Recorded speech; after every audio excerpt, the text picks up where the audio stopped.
The Damaged Horseshoe by Zeenat Iqbal Hussain. For hundreds of years, the horse was the most common means of transport. Before the tractor was invented, the horse was often used to pull farm machinery. It is still used for work on ranches, but most horses are now kept for pleasure.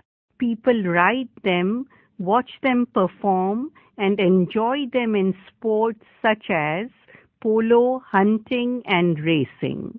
The following is the story of a racehorse and the people to whom he belonged.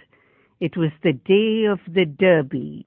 The participants, with their horses, manes trimmed and shining, got ready for the pistol shot which would indicate the start of the race.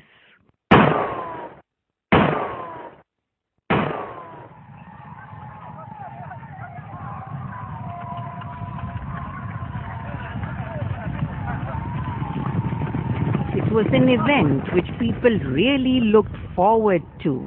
It was a sport enjoyed by the young and old alike. Bets were placed on the horses and the winners left with a handsome sum of money. Mark, the proud owner of a racehorse, whispered something into Godfather's, the name of the horse, ear.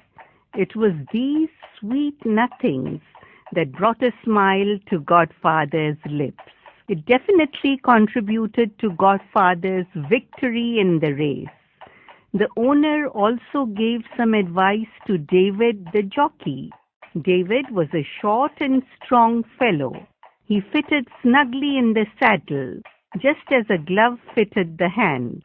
He had started his career as a jockey with Godfather and longed to end it with him also. The age of any horse can be told by looking at its teeth.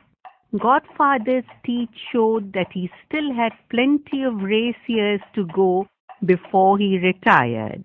Also present was Mark's wife. She always accompanied him to the race.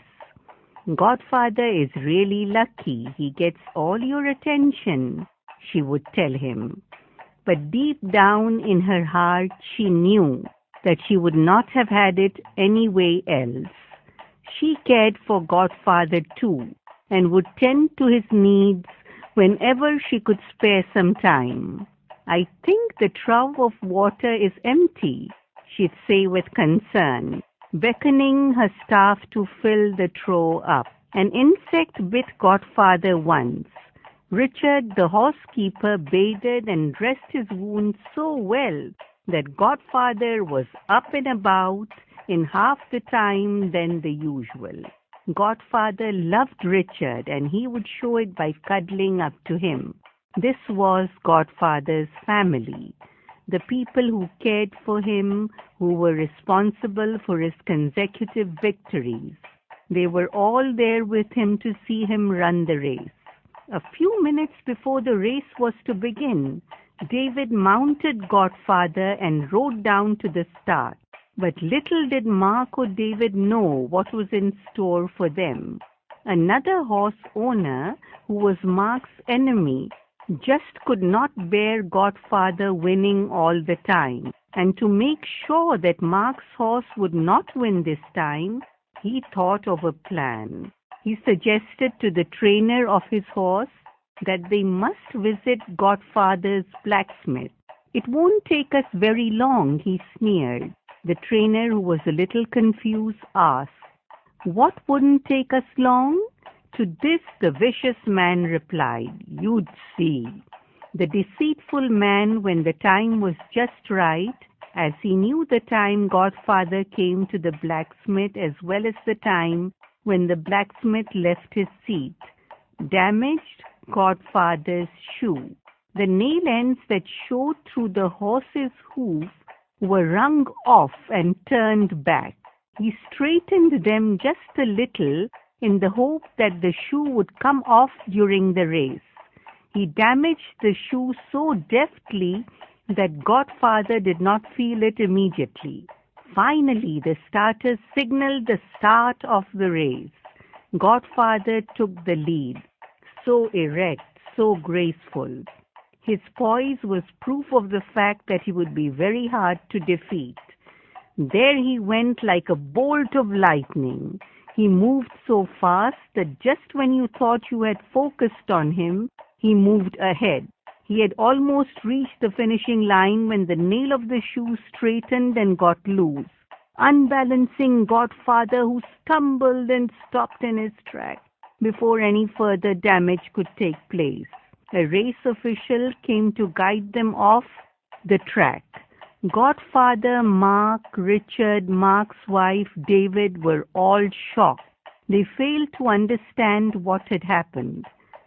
Some time after they had recovered from the shock of the damaged horseshoe, Mark and the trainer accompanied Godfather to the blacksmith's. They were there to have Godfather's old shoes removed.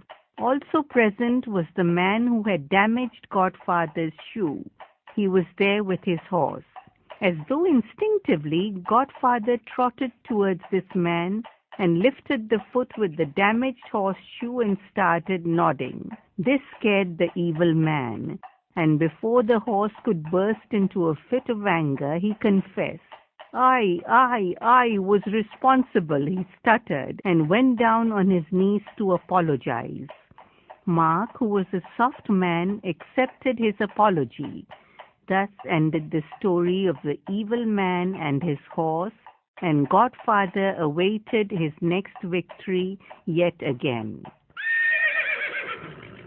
The Damaged Horseshoe by Zeenat Iqbal Hussain.